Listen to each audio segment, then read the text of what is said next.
રાધે રાધે. જય શ્રી કૃષ્ણ ભક્તો. મહાશિવરાત્રિની પાવન વેળા હવે બિલકુલ સમીપ છે અને આ સમયે ભોલેનાથ પોતાના ભક્તો પર વિશેષ કૃપા વરસાવે છે. પરંતુ શું તમે જાણો છો કે મહાશિવરાત્રિ પહેલા ઘરમાં એક ખૂબ જ સાધારણ માત્ર 10 રૂપિયાની વસ્તુનું હોવું કેટલું જરૂરી માનવામાં આવ્યું છે? સાધુ સંતો અને શાસ્ત્રોમાં બતાવવામાં આવ્યું છે કે આ નાનકડી વસ્તુ શિવરાત્રિની પૂજાનો આધાર બની જાય છે. તેમ છતાં હેરાનીની વાત એ છે કે 99% લોકો આ રહસ્ય આજ સુધી નથી જાણતા. કહેવાય છે કે જો મહાશિવરાત્રિ પહેલા આ વસ્તુ ઘરમાં ન આવી તો અજાણતામાં ભોલેનાથની વિશેષ કૃપા રોકાઈ શકે છે અને જીવનમાં અવરોધો વધવા લાગે છે. વળી જે ભક્ત શ્રદ્ધાભાવથી સમય રહેતા આ 10 રૂપિયાની વસ્તુને ઘરે લઈ આવે છે તેના માટે મહાશિવરાત્રિ ખાલી જતી નથી. તેના જીવનમાં ધન, સુખ અને માનસિક શાંતિનો એવો પ્રવાહ શરૂ થાય છે જે આખું વર્ષ બની રહે છે. ભોલેનાથ આ નાનકડી વસ્તુથી તરત જ પ્રસન્ન થઈ જાય છે અને તેને એક ગુપ્ત સંકેત માનવામાં આવ્યો છે જેને સમજી લેવા પર પૂજા આપોઆપ પૂર્ણ થઈ જાય છે. આ જ કારણ છે કે સંતો કહે છે કે આ રહસ્યને જાણ્યા વિના મહાશિવરાત્રિની તૈયારી અધૂરી રહે છે, કારણ કે આ જ નાનકડો ઉપાય આગળ જઈને મોટા અને ચોંકાવનારા પરિવર્તનનું કારણ બની શકે છે. 15 ફેબ્રુઆરી 2026ના રોજ મહાશિવરાત્રિનો પાવન પર્વ આખા દેશમાં શ્રદ્ધા અને ભક્તિ સાથે ઉજવવામાં આવશે. મિત્રો, મહાશિવરાત્રિ માત્ર એક પર્વ નથી, પરંતુ ભગવાન શિવ અને માતા પાર્વતીના દિવ્ય મિલનની તે પાવન રાત્રિ છે જેમાં સાચા મનથી કરેલી પૂજા, વ્રત અને ઉપાય મનુષ્યના જીવનની અનેક સમસ્યાઓને સમાપ્ત કરી શકે છે. આજે આ વિડીયોમાં અમે તમને જણાવીશું કે ભગવાન ભોલેનાથને કઈ રીતે પ્રસન્ન કરી શકાય, પૂજાની સાચી વિધિ શું છે, કઈ કઈ સામગ્રી તમારે શિવરાત્રિ પહેલા ઘરે લાવવી જોઈએ અને તે સામગ્રીઓનો ઉપયોગ કઈ રીતે કરવો જોઈએ. તેની સાથે જ અમે તમને કેટલાક વિશેષ ઉપાયો પણ જણાવીશું જે ગૌ માતા સાથે જોડાયેલા છે અને એક એવી ચમત્કારી વસ્તુ વિશે જણાવીશું જે આ દિવસે ગૌ માતાને ચોક્કસ ખવડાવવી જોઈએ, જેની જાણકારી તમને વિડીયોના અંતમાં મળશે. તેથી આ વિડીયોને અંત સુધી ચોક્કસ જુઓ. હવે સમય બગાડ્યા વિના ચાલો જાણીએ તે પવિત્ર વસ્તુઓ વિશે જે મહાશિવરાત્રિ પહેલા ઘરે લાવવી અત્યંત શુભ માનવામાં આવી છે. સાથે જ જાણીશું પૂજા વિધિ, શુભ મુહૂર્ત, વ્રતના નિયમ અને મહિલાઓ તથા પુરુષો માટે વ્રત સાથે જોડાયેલી આવશ્યક વાતો. પ્રિય ભક્તો, ભગવાન ભોલેનાથ અત્યંત સરળ સ્વભાવના છે. થોડી સાચી ભક્તિ અને શ્રદ્ધાથી જ તેઓ પ્રસન્ન થઈ જાય છે. પરંતુ જો પૂજામાં જાણે અજાણે કોઈ ભૂલ થઈ જાય તો તેનો પ્રભાવ પણ જોવા મળે છે.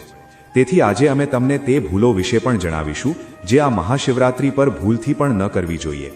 સાથે એ પણ જણાવીશું કે કઈ પૂજા સામગ્રી પહેલેથી એકત્ર કરી લેવી જોઈએ. સૌથી પહેલી અને અત્યંત મહત્વપૂર્ણ વસ્તુ છે શિવલિંગ. શિવલિંગ મહાદેવનું સાક્ષાત સ્વરૂપ છે. મહાશિવરાત્રિ પહેલા ઘરમાં શિવલિંગ લાવવું એક ખૂબ જ મોટો અને શક્તિશાળી ઉપાય માનવામાં આવે છે. શિવલિંગ માત્ર પૂજાની વસ્તુ નથી, પરંતુ સ્વયં ભગવાન શિવનું નિરાકાર રૂપ છે. વાસ્તુશાસ્ત્ર અનુસાર જે ઘરમાં વિધિ વિધાનથી શિવલિંગની સ્થાપના થાય છે ત્યાં મહાદેવ સ્વયં વાસ કરે છે અને તે ઘરમાંથી દરિદ્રતા, ક્લેશ, રોગ અને માનસિક અશાંતિ ધીરે ધીરે દૂર થવા લાગે છે. શિવલિંગ ખરીદતી વખતે ધ્યાન રાખવું કે તે બહુ મોટું ન હોય. અંગૂઠાના આકારનું અથવા તેનાથી થોડું નાનું શિવલિંગ ગૃહસ્થ જીવન માટે વિશેષ રૂપે શુભ માનવામાં આવે છે. શિવલિંગ પથ્થર, સ્ફટિક કે પારદનું હોઈ શકે છે, પરંતુ સાધારણ ભક્ત માટે પથ્થરનું શિવલિંગ પણ અત્યંત ફળદાયી હોય છે. શિવલિંગને ઘરે લાવતી વખતે તેને લાલ કપડામાં લપેટો અને મનોમન ઓમ નમઃ શિવાયનો જાપ કરતા રહો. ઘરમાં શિવલિંગને ઈશાન ખૂણામાં એટલે કે ઉત્તર પૂર્વ દિશામાં સ્થાપિત કરો અને નીચે તાંબા કે પિત્તળની થાળી ચોક્કસ રાખો.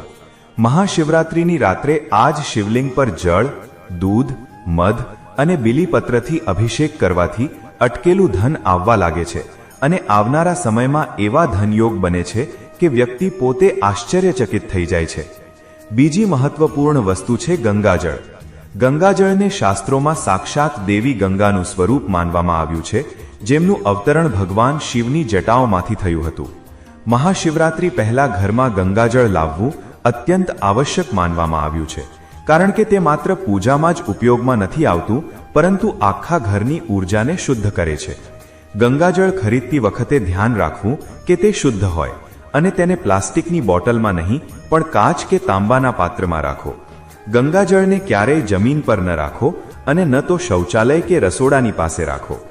વાસ્તુ અનુસાર ગંગાજળને પૂજા સ્થળ કે ઈશાન ખૂણામાં રાખવાથી ઘરના વાસ્તુદોષ ધીરે ધીરે સમાપ્ત થવા લાગે છે.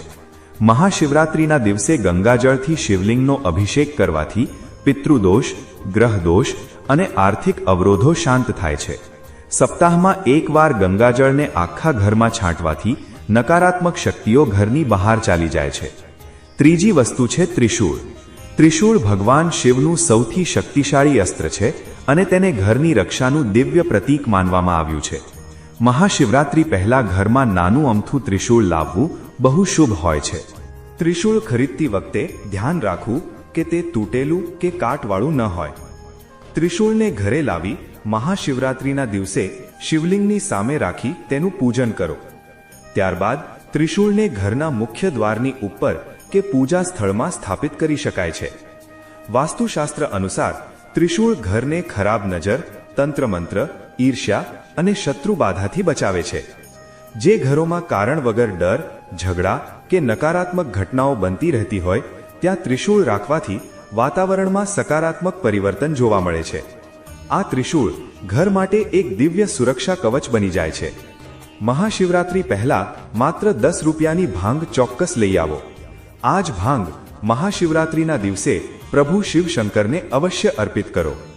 ભાંગને દૂધ અને ગોળમાં ભેળવી ભગવાન શિવને ચઢાવવાથી ભોલેનાથ અત્યંત શીઘ્ર પ્રસન્ન થઈ જાય છે. એવું માનવામાં આવે છે કે ભાંગ ભગવાન શિવને અત્યંત પ્રિય છે અને આ સાધારણ દેખાતી વસ્તુ પણ મોટા મોટા કષ્ટોને હરી લેવાની શક્તિ રાખે છે. મહાશિવરાત્રિની રાત્રે ભાંગને પહેલા સ્વચ્છ જળથી ધોઈ લો, પછી તેને પીસીને દૂધમાં મેળવો અને તેમાં થોડો ગોળ નાખો. ત્યારબાદ મનોમન ઓમ નમઃ શિવાયનો જાપ કરતા આ મિશ્રણને શિવલિંગ પર અર્પિત કરો. આવું કરવાથી આર્થિક સમસ્યાઓ, માનસિક તણાવ અને પારિવારિક ક્લેશ ધીરે ધીરે દૂર થવા લાગે છે. શાસ્ત્રોમાં કહેવામાં આવ્યું છે કે જે ભક્ત સાચા મનથી ભાંગ અર્પિત કરે છે તેના જીવનમાં ચાલી રહેલી અડચણોનો નાશ થાય છે અને ભોલેનાથ તેની મનોકામનાઓ પૂર્ણ કરે છે.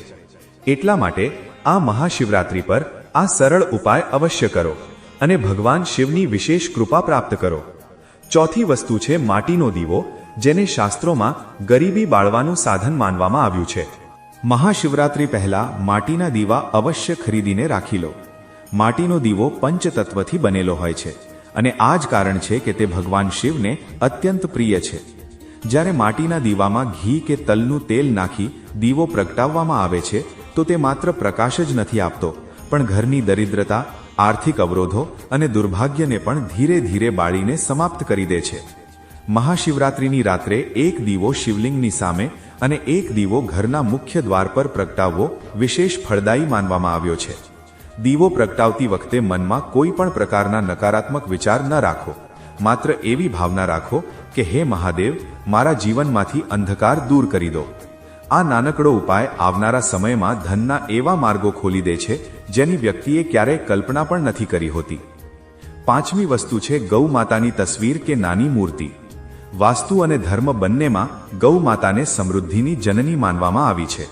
મહાશિવરાત્રિ પહેલા ઘરમાં ગૌ માતાની તસવીર કે મૂર્તિ અવશ્ય લાવવી જોઈએ. તેને ઉત્તર દિશા કે ઈશાન ખૂણામાં રાખવી અત્યંત શુભ માનવામાં આવે છે. કહેવાય છે કે જે ઘરમાં ગૌ માતાનું સન્માન થાય છે ત્યાં લક્ષ્મી માતા સ્વયં વાસ કરે છે. મહાશિવરાત્રિના દિવસે ગૌ માતાને રોટલી અને ગોળ અર્પણ કરવાથી 33 કરોડ દેવી દેવતાઓ પ્રસન્ન થાય છે અને ઘરમાં ધન, સુખ અને શાંતિનો વાસ થાય છે. આ ઉપાય વિશેષ રૂપે તે લોકો માટે અત્યંત ફળદાયી છે જે લાંબા સમયથી આર્થિક તંગી અને મુશ્કેલીઓમાંથી પસાર થઈ રહ્યા છે. છઠ્ઠી વસ્તુ છે શ્રી યંત્ર અથવા કુબેર યંત્ર. મહાશિવરાત્રિ પહેલા આમાંથી કોઈ એક યંત્ર ઘરમાં લાવવું અત્યંત શુભ અને પ્રભાવશાળી માનવામાં આવે છે. આ યંત્ર ધનને આકર્ષિત કરવાની સાથે સાથે ધનને રોકી રાખવાની શક્તિ પણ આપે છે. યંત્રને ઉત્તર દિશામાં કે તિજોરીમાં રાખવું જોઈએ. મહાશિવરાત્રિની રાત્રે શિવલિંગની સામે આ યંત્રનું પૂજન કરવાથી આર્થિક સ્થિતિમાં ઝડપથી સુધારો જોવા મળે છે. જે લોકોની આવક તો છે પણ પૈસા ટકતા નથી, તેમના માટે આ યંત્ર કોઈ વરદાનથી ઓછું નથી. સાતમી વસ્તુ છે રુદ્રાક્ષ, જેને નકારાત્મક ઉર્જાનો ભક્ષક કહેવામાં આવ્યો છે. માન્યતા છે કે રુદ્રાક્ષની ઉત્પત્તિ ભગવાન શિવના આંસુઓમાંથી થઈ છે. મહાશિવરાત્રિ પહેલા પંચમુખી રુદ્રાક્ષ ઘરમાં લાવવો અત્યંત શુભ માનવામાં આવ્યો છે. તેને પૂજા સ્થળમાં રાખી શકાય છે અથવા ધારણ પણ કરી શકાય છે. રુદ્રાક્ષ ઘરની નકારાત્મક ઉર્જાને પોતાનામાં સમાવી લે છે અને માનસિક તણાવ ઓછો કરે છે. મહાશિવરાત્રિની રાત્રે રુદ્રાક્ષનું પૂજન કરવાથી મન, ધન અને સ્વાસ્થ્ય ત્રણેયમાં સંતુલન સ્થાપિત થાય છે. આગલી વસ્તુ છે સેંધા મીઠું. સેંધા મીઠાને વાસ્તુદોષ ખેંચનારું તત્વ માનવામાં આવ્યું છે. મહાશિવરાત્રિ પહેલા ઘરમાં સેંધા મીઠું અવશ્ય રાખો. તેને કાચની વાટકીમાં ભરીને ઘરના કોઈ ખૂણામાં રાખો. શાસ્ત્રોમાં માનવામાં આવ્યું છે કે સેંધા મીઠું ઘરની નકારાત્મક ઉર્જા શોષી લે છે. મહાશિવરાત્રિ પછી આ મીઠાને વહેતા જળમાં પ્રવાહિત કરી દો. આ ઉપાય વારંવાર આવતી મુશ્કેલીઓ અને કારણ વગરની અડચણો દૂર કરે છે. આગલી વસ્તુ છે કપૂર, જે ઉર્જા શુદ્ધિનું સાધન માનવામાં આવ્યું છે.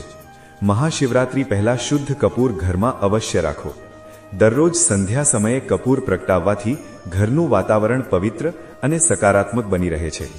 મહાશિવરાત્રિની રાત્રે કપૂરથી આરતી કરવાથી ઘરમાં સુખ, શાંતિ અને માનસિક સ્થિરતા આવે છે.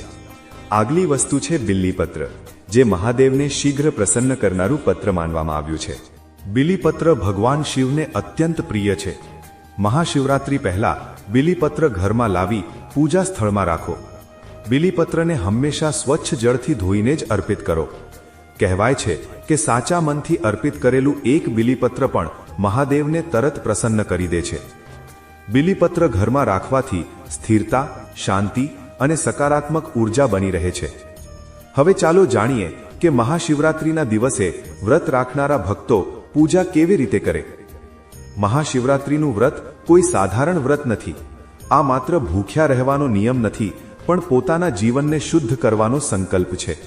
આ દિવસે વ્રત કરનાર વ્યક્તિએ બ્રહ્મ મુહૂર્તમાં જાગવું જોઈએ. જાગતા જ ભગવાન શિવનું સ્મરણ કરો અને એવી ભાવના રાખો કે આજનો દિવસ હું મહાદેવને સમર્પિત કરી રહ્યો છું. ત્યારબાદ સ્નાન કરો અને સ્નાનના જળમાં થોડું ગંગાજળ ભેળવો, જેથી શરીરની સાથે મન અને આત્મા પણ પવિત્ર થઈ જાય. સ્નાન પછી સ્વચ્છ અને આછા રંગના વસ્ત્રો ધારણ કરો. પૂજા સ્થાનને સાફ કરો, દીવો પ્રગટાવો અને સંકલ્પ લો કે હું આ વ્રત શ્રદ્ધા અને નિયમથી પૂર્ણ કરીશ. દિવસભર મનને શાંત રાખો. કોઈને કઠોર વચન ન બોલો. ક્રોધ, ઈર્ષા અને નકારાત્મક વિચારોથી દૂર રહો, કારણ કે મહાદેવને સૌથી પ્રિય છે ભક્તનું શુદ્ધ મન. મહાશિવરાત્રિના દિવસે શિવલિંગનો અભિષેક સૌથી પહેલા જળ કે ગંગાજળથી કરો. ત્યારબાદ દૂધ, દહીં, મધ અને ખાંડ કે સાકર અર્પિત કરો. પછી બિલીપત્ર, ભસ્મ, ચંદન અને અક્ષત ચઢાવો. આ બધી વસ્તુઓ અર્પિત કરતી વખતે માત્ર એક જ ભાવના રાખો: પૂર્ણ સમર્પણ. મહાદેવને પ્રસન્ન કરવા કઠિન નથી, તેઓ ભાવના ભૂખ્યા છે. મહાશિવરાત્રિના દિવસે જો કોઈ ભક્ત સાચા મનથી ઓમ નમઃ શિવાયનો જાપ કરે છે તો પણ મહાદેવ પ્રસન્ન થઈ જાય છે. પુરાણોમાં એક કથા આવે છે કે એક નિર્ધન બ્રાહ્મણ દરરોજ માટીનું શિવલિંગ બનાવી સાચા મનથી પૂજા કરતો હતો. મહાશિવરાત્રિની રાત્રે તેણે પૂરી શ્રદ્ધાથી ઉપવાસ રાખી શિવ નામનો જપ કર્યો. તેની ભક્તિથી પ્રસન્ન થઈને ભગવાન શિવે તેને દર્શન આપ્યા અને વરદાન આપ્યું કે તેના ઘરમાં ક્યારેય ધનની કમી નહીં થાય. ત્યારબાદ તેના જીવનની ગરીબી ધીરે ધીરે સમાપ્ત થઈ ગઈ અને તે સુખી તથા સંપન્ન થઈ ગયો. આ કથાથી એ શિક્ષણ મળે છે કે સાચી શ્રદ્ધા અને નિયમપૂર્વક પૂજા કરવાથી ભાગ્ય પણ બદલાઈ જાય છે. એટલા માટે મહાશિવરાત્રિ પહેલા ઘરની સફાઈ કરો, પૂજા સ્થાન પર દીવો પ્રગટાવો, શિવલિંગ પર જળ, દૂધ અને બિલીપત્ર ચડાવો અને પૂરા વિશ્વાસ સાથે ભગવાન શિવનું સ્મરણ કરો. નિશ્ચિતપણે શિવ કૃપાથી જીવનમાં ધન, સુખ અને શાંતિનો વાસ થશે. મહાશિવરાત્રિ માત્ર એક પર્વ નથી, પરંતુ પોતાના જીવનને નવી દિશા આપવાની તક છે. જે ભક્ત સાચા મનથી મહાદેવના શરણે જાય છે તેની જોડી ક્યારેય ખાલી રહેતી નથી. મહાદેવને પામવા માટે કંઈ છોડવું પડતું નથી, માત્ર નમવું પડે છે. 15 ફેબ્રુઆરીએ મહાશિવરાત્રિ આવી રહી છે. ભક્તો, આ પાવન દિવસે તમે બધા સાચા હૃદયથી કોઈ પણ દેખાવ વિના ભગવાન ભોલેનાથ પાસે જે પણ કામના કરો તેને પૂર્ણ શ્રદ્ધા અને વિશ્વાસ સાથે તેમના ચરણોમાં અર્પિત કરો. માનવામાં આવે છે કે મહાશિવરાત્રિના દિવસે ભોલેનાથ અત્યંત કૃપાળુ હોય છે અને પોતાના ભક્તોની દરેક પોકાર સાંભળે છે. જો તમે રોગ, શોક, કષ્ટ કે કોઈ પણ પ્રકારની પરેશાનીમાંથી મુક્ત થવા માંગતા હો તો આ દિવસે ભોલેનાથ સામે વિનમ્ર થઈને પ્રાર્થના કરો.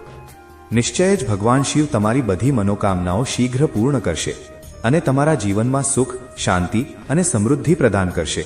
શાસ્ત્રીય માન્યતા છે કે જે પણ વ્યક્તિ આ મહાશિવરાત્રિના વ્રતને રાખી લે છે તેને જીવતે જીવ બધી ભૌતિક સુખ સુવિધાઓ પ્રાપ્ત થાય છે.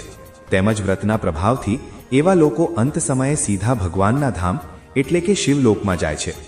આ વ્રતની વિશેષતા જણાવતા કહેવામાં આવ્યું છે કે જો કોઈ વ્યક્તિ કોઈ કારણસર મહાશિવરાત્રિનું નિર્જળ વ્રત ન પણ રાખી શકે, તેમ છતાં જો તે જણાવેલી રીતથી ભગવાનની પૂજા આરાધના કરે છે તેમજ શાસ્ત્રોમાં જણાવેલો ફક્ત આ એક ઉપાય કરી લે છે તો તેને ભગવાન શિવ તેમજ માતા ગૌરીના અદ્ભુત આશીર્વાદ પ્રાપ્ત થશે.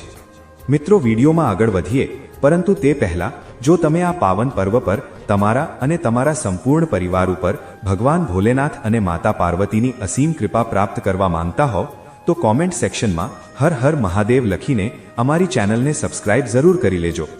સાથે જ તમે તમારી રાશિ પણ કોમેન્ટ બોક્સમાં જરૂર લખી દેજો, જેથી અમે તમને તમારી રાશિ અનુસાર ઉપાય બતાવી શકીએ.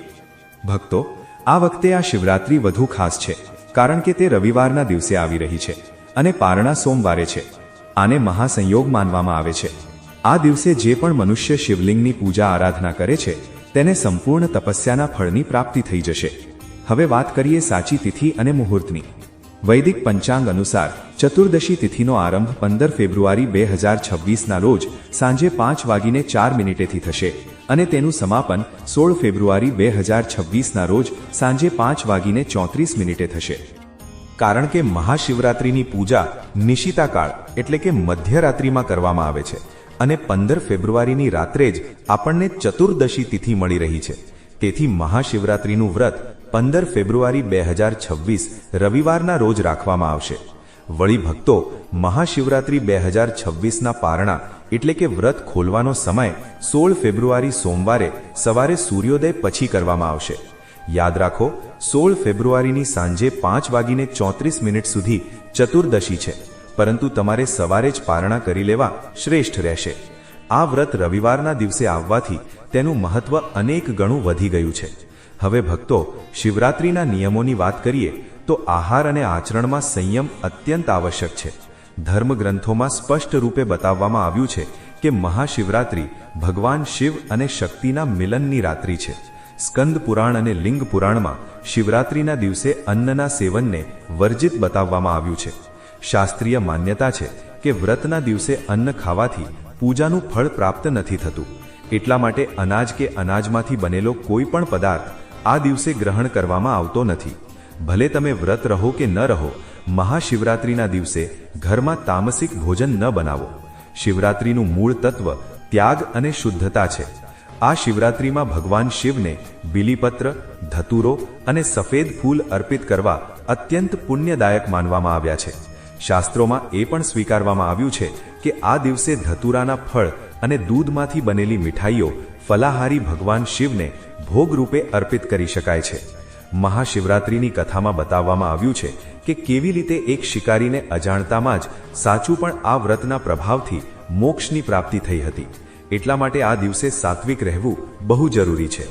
શિવરાત્રિના મહત્વને જણાવતા શાસ્ત્રોમાં કહેવામાં આવ્યું છે કે આ દિવસે કરવામાં આવેલો અભિષેક અનેક જન્મોના પાપ ધોઈ નાખે છે. 15 ફેબ્રુઆરી 2026ના રોજ મહાશિવરાત્રિના દિવસે સંયમપૂર્વક વ્રતનું પાલન કરવું, શિવ પંચાક્ષર મંત્ર નમઃ શિવાયનો પાઠ કરવો અને બીલીપત્ર અર્પિત કરવા એ જ શાસ્ત્ર સંમત વિધિ માનવામાં આવે છે. સૌથી પહેલા તમારે આ દિવસે કોશિશ એ જ કરવાની છે કે તમે સૂર્યોદય પૂર્વે ઉઠી જાઓ. ઉઠીને સ્નાનાદિ કર્મોથી નિવૃત્ત થઈને ભગવાનના મંદિરને સાફ કરો, શિવલિંગને સ્નાન કરાવો, તેમનો પંચામૃતથી અભિષેક કરો. પછી ગંગાજળથી શુદ્ધ કરીને ભગવાનને ભસ્મ અને ત્રિપુંડ લગાવો. સંકલ્પ લો, હે પ્રભુ, હું તમારી કૃપા પામવા માટે મહાશિવરાત્રિ વ્રતનો સંકલ્પ કરું છું. હે મહાદેવ, મને આ વ્રત શ્રદ્ધા અને નિયમથી પૂરું કરવાની શક્તિ આપો. હવે ભગવાન શિવની પૂજા શરૂ કરો. તેમને જળ, અક્ષત એટલે કે આખા ચોખા, બીલીપત્ર, ધતુરો અને આંકડાના ફૂલ અર્પિત કરો. તુલસી દલ ભગવાન શિવને અર્પિત ન કરવા જોઈએ, તેનું વિશેષ ધ્યાન રાખજો. ત્યારબાદ ધૂપ અને ઘીનો દીવો બતાવો. પૂજામાં બોર, ફળ અને ફલાહારી મિષ્ટાન્નનો ભોગ લગાવો. ત્યારબાદ ભગવાન શિવના મંત્રોનો જાપ કરો, જેમ કે ઓમ નમઃ શિવાય. હવે આવીએ સૌથી મહત્વપૂર્ણ વિષય પર. આ દિવસે કયા કાર્યોથી તમારે બચવું જોઈએ? સૌથી પહેલા તો આ દિવસનો મૂળ ભાવ જ છે સંયમ અને બ્રહ્મચર્ય. એટલા માટે કોઈ પણ પ્રકારનો ક્રોધ, લોભ, હિંસા અને બીજાની નિંદા આ દિવસે સર્વથા વર્જિત માનવામાં આવ્યા છે. શિવરાત્રિના દિવસે કોઈના પર પણ ગુસ્સો ન કરો. શાસ્ત્રોમાં એ પણ બતાવવામાં આવ્યું છે કે આ દિવસે બિલીપત્ર તોડવા ન જોઈએ. બિલીપત્ર એક દિવસ પહેલા જ તોડીને રાખી લો. આ દિવસે ઘરને પૂર્ણ રૂપે સાફ રાખો. જો ઘર ગંદુ રહે છે તો સકારાત્મક ઉર્જાનો વાસ નથી થતો. આ દિવસે વડીલો અને સંતોનું સન્માન કરો. મહાશિવરાત્રિના દિવસે નશો, શરાબ, માંસ ભૂલથી પણ ન કરો. આ રાત્રિ જાગરણ અને સિદ્ધિની છે. એટલા માટે જો તમે મનમાં દ્વેષ રાખીને વ્રત કરશો તો તમને ફળ નહીં મળે. રાત્રે ભગવાન શિવનું ધ્યાન કરતા ચારે પ્રહરની પૂજા અને જાગરણ કરવું શ્રેષ્ઠ માનવામાં આવ્યું છે. ભજન, કીર્તન અને મંત્રજાપ સાથે આ રાત્રિ ભોલેનાથને સમર્પિત કરો. બીજા દિવસે એટલે કે 16 ફેબ્રુઆરી સોમવારે સવારે સ્નાન કરો. ભગવાનને ભોગ અર્પિત કરો. પછી કોઈ બ્રાહ્મણ કે જરૂરિયાતમંદને ભોજન અને યથાશક્તિ અન્ન કે વસ્ત્રનું દાન આપો. ત્યારબાદ સ્વયં પારણા કરો એટલે કે વ્રત સમાપ્ત કરી હલકો સાત્વિક ભોજન ગ્રહણ કરો. યાદ રહે, પારણાના સમયે અન્ન ખાઈને વ્રત ખોલી શકાય છે, પરંતુ વ્રત દરમિયાન અન્ન વર્જિત છે. શાસ્ત્રોમાં વર્ણિત છે કે મહાશિવરાત્રિનું વ્રત કરવાથી મનુષ્યને માત્ર આ લોકમાં સુખ, શાંતિ અને સમૃદ્ધિ પ્રાપ્ત નથી થતી, પણ મૃત્યુ પછી શિવલોકની પ્રાપ્તિ પણ થાય છે. આ શિવરાત્રિ વિશેષ રૂપે તે પાપોનો નાશ કરે છે જેનું પ્રાયશ્ચિત કઠિન માનવામાં આવ્યું છે. કહેવાય છે કે જે વ્યક્તિ શ્રદ્ધા અને નિયમપૂર્વક આ શિવરાત્રિનું પાલન કરે છે તેના જીવનમાંથી નકારાત્મક શક્તિઓ, અકાળ મૃત્યુનો ભય અને પૂર્વજન્મના દોષો આપોઆપ દૂર થઈ જાય છે. પ્રાચીન કાળની વાત છે. એકવાર એક શિકારી જંગલમાં શિકાર કરવા ગયો. દિવસભર ભટક્યા પછી પણ તેને કોઈ શિકાર ન મળ્યો. ભૂખ અને તરસથી વ્યાકુળ થઈને તે એક તળાવના કિનારે આવેલા બીલીના ઝાડ પર ચડી ગયો. તે જ ઝાડની નીચે એક શિવલિંગ સ્થાપિત હતું જે સૂકા પાંદડાઓથી ઢંકાયેલું હતું. રાત્રિનો પહેલો પ્રહર વીતતા એક હરણી ત્યાં પાણી પીવા આવી. શિકારીએ ધનુષ પર બાણ ચઢાવ્યું તો તેના હાથના ધક્કાથી કેટલાક બીલીપત્ર અને તેની પાણીની કૂપીમાંથી કેટલાક ટીપા નીચે શિવલિંગ પર પડ્યા. આ રીતે અજાણતામાં જ પ્રથમ પ્રહરની પૂજા થઈ ગઈ. હરણીએ તેને જોયો અને પોતાના બચ્ચાઓને મળીને પાછા આવવાનું વચન આપીને જતી રહી. આ જ રીતે બીજા, ત્રીજા અને ચોથા પ્રહરમાં પણ અલગ અલગ હરણીઓ અને અંતમાં એક મૃગ ત્યાં આવ્યું. દરેક વખતે શિકારીના હાથથી અજાણતામાં બીલીપત્ર અને જળ શિવલિંગ પર પડતું રહ્યું અને તે શિકાર કરતા અટકી ગયો. તે આખી રાત જાગતો રહ્યો અને ભૂખ્યો તરસ્યો રહ્યો. અજાણતામાં જ સાચું પણ તેનું મહાશિવરાત્રિનું વ્રત અને જાગરણ સંપન્ન થઈ ગયું. સવાર થતાં જ તેને પોતાના પાપ કર્મો પર પસ્તાવો થયો અને તેનું હૃદય પરિવર્તિત થઈ ગયું. જ્યારે તેના મૃત્યુનો સમય આવ્યો ત્યારે યમદૂતો તેને લેવા આવ્યા, પરંતુ શિવગણોએ તેમને રોકી દીધા. ભગવાન શિવની કૃપાથી તે શિકારીના બધા પાપો નષ્ટ થઈ ગયા હતા. ભગવાન શિવે કહ્યું કે મહાશિવરાત્રિનું વ્રત એટલું પ્રભાવશાળી છે કે જો કોઈ તેને અજાણતામાં પણ કરી લે તો તે ભયંકરથી ભયંકર પાપોમાંથી પણ મુક્ત થઈ જાય છે. આ પ્રકારે તે વ્યાધ શિકારીને મોક્ષ મળ્યો અને તે શિવલોક ગયો. આ કથાથી એ સ્પષ્ટ થાય છે કે શિવરાત્રિનું વ્રત માત્ર વિધિથી નહીં પણ ભાવથી ફળ આપે છે. મહાશિવરાત્રિના દિવસે વ્યક્તિએ શારીરિક અને માનસિક બંને પ્રકારની શુદ્ધિ પર વિશેષ ધ્યાન આપવું જોઈએ. શિવરાત્રિની સંધ્યામાં બીલીના વૃક્ષ નીચે દીવો પ્રગટાવવાનું વિશેષ મહત્વ બતાવવામાં આવ્યું છે. બીલીના વૃક્ષ સમીપ દીવો પ્રગટાવવાથી ઘરમાં સકારાત્મક ઉર્જાનો સંચાર થાય છે અને ભગવાન શિવ શીઘ્ર પ્રસન્ન થાય છે. જો બીલીના વૃક્ષ નીચે દીવો પ્રગટાવવામાં આવે તો મનુષ્યના કુંડળીના દોષ, કાલસર્પ દોષ અને માનસિક અશાંતિ ધીરે ધીરે સમાપ્ત થવા લાગે છે. આ ઉપાય વિશેષ રૂપે તે લોકો માટે ફળદાયી માનવામાં આવ્યો છે જેમના વિવાહમાં વિલંબ થઈ રહ્યો હોય અથવા જેમના જીવનમાં કારણ વગર અવરોધો બનેલા રહેતા હોય. જો શિવરાત્રિના દિવસે જીવનમાં ભય, નકારાત્મકતા કે અસ્થિરતા અનુભવાતી હોય તો સંધ્યાના સમયે દીવો પ્રગટાવી થોડો સમય મૌન રાખવું જોઈએ અને ઓમ નમઃ શિવાયનો માનસિક જપ કરવો જોઈએ. આવું કરવાથી મન સ્થિર થાય છે અને શિવરાત્રિના પુણ્યની સાથે દીવાનો પ્રકાશ ભીતર સુધી શાંતિ પ્રદાન કરે છે. આ દિવસે દીવો પ્રગટાવ્યા પછી જૂઠ, ક્રોધ, કઠોર વચન અને તામસિક વ્યવહારથી સ્વયંને દૂર રાખવા જોઈએ, કારણ કે શિવરાત્રિનો દીવો ત્યારે જ પૂર્ણ ફળ આપે છે જ્યારે મન, વચન અને કર્મ શુદ્ધ હોય. મહાશિવરાત્રિની રાત્રિમાં જો સંભવ હોય તો અખંડ જ્યોત પ્રગટાવવી જોઈએ અને ભગવાન શિવના નામનું સ્મરણ કરવું જોઈએ. એવું માનવામાં આવે છે કે મહાશિવરાત્રિના દિવસે શ્રદ્ધાથી પ્રગટાવેલો એક નાનકડો દીવો પણ અનેક જન્મોના અંધકારને નષ્ટ કરવાની ક્ષમતા રાખે છે. આ ઉપાય દેખાવમાં સરળ છે, પરંતુ તેનો પ્રભાવ ઊંડો અને દીર્ઘકાલીન હોય છે.